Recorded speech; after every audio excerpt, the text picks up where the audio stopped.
मैं समाजवादी पार्टी से जुड़े हुए मित्रों से कहना चाहता हूं, भारत की विरासत पर आप गौरव की अनुभूति नहीं करते? कम से कम जिनके नाम पे आप राजनीति करते हैं उनके विचारों को ही मान लेते। डॉक्टर राम मनोहर लोहिया ने इस बात को कहा था कि भारत की एकात्मता के 3 आधार हैं, श्री राम, श्री कृष्ण और शिव शंकर, भगवान शिव। जब तक भारत की जनता इन 3 देव महापुरुषों के प्रति श्रद्धा का भाव रखेगी, तब तक भारत को भारत बने रहने से कोई रोक नहीं सकता। दुनिया की कोई ताकत भारत का भाग नहीं कर सकता।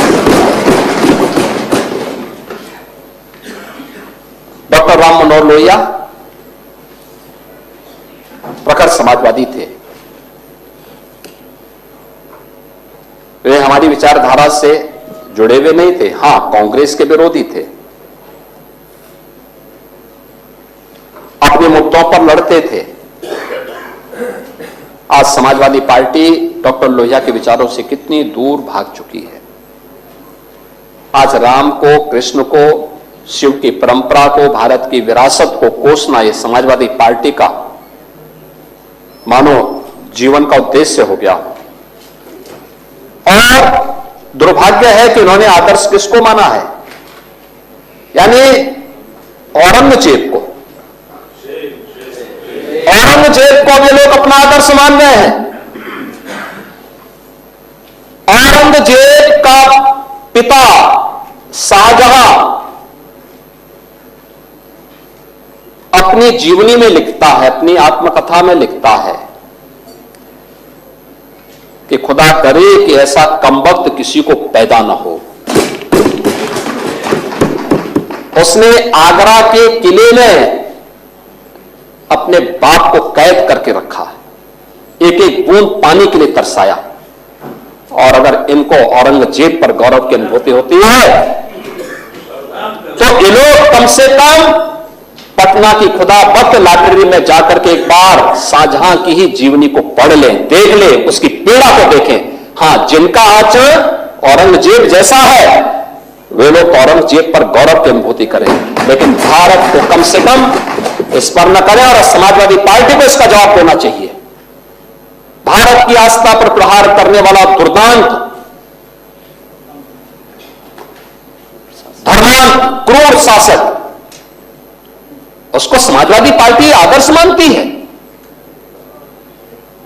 जो भारत को रौंदने के लिए आया था, जजिया कर लगा रहा था, भारत का इस्लामीकरण कर रहा था, कोई सभ्य मुसलमान भी अपने पुत्र का नाम औरंगजेब नहीं रखता, क्योंकि उसे मालूम है यथा नाम तथा काम। अगर ऐसा नाम रखेंगे तो फिर एक एक बूंद पानी के लिए तरसना पड़ेगा। और शाहजहां ने भी अपनी जीवनी में लिखा है, उन्होंने कहा है कि औरंगजेब को कोसते हुए उसने लिखा कि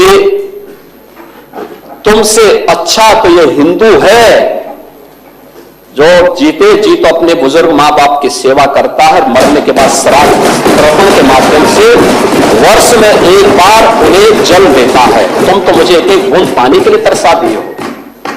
अब समाजवादी पार्टी यह तय करे, ये पटना की खुदाबख्त ये समाजवादी पार्टी का नेता, आपका विधायक घोषणा करो ना, उस कमबख्त को निकालो पार्टी से और उसको एक बार यूपी भेज दीजिए, बाकी उपचार हम अपने आप करवा लेंगे। जो व्यक्ति छत्रपति शिवाजी महाराज की परंपरा पर गौरव की अनुभूति करने की बजाय लज्जा महसूस कर रहा हो और औरंगजेब को अपना नायक मान रहा हो, क्या उसको भारत के अंदर रहने का अधिकार होना चाहिए क्या?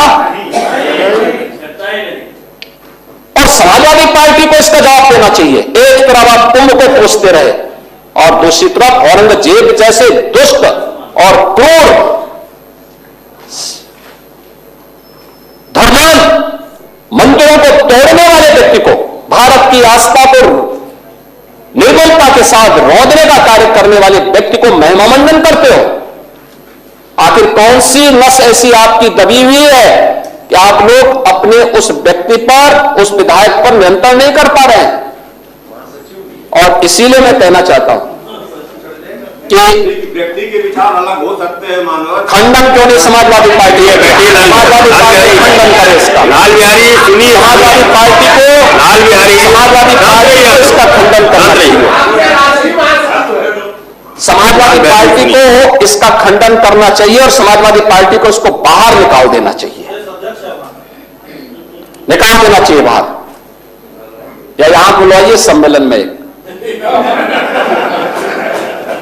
उत्तर प्रदेश तो ऐसे लोगों का उपचार करने में बहुत देरी नहीं करता है।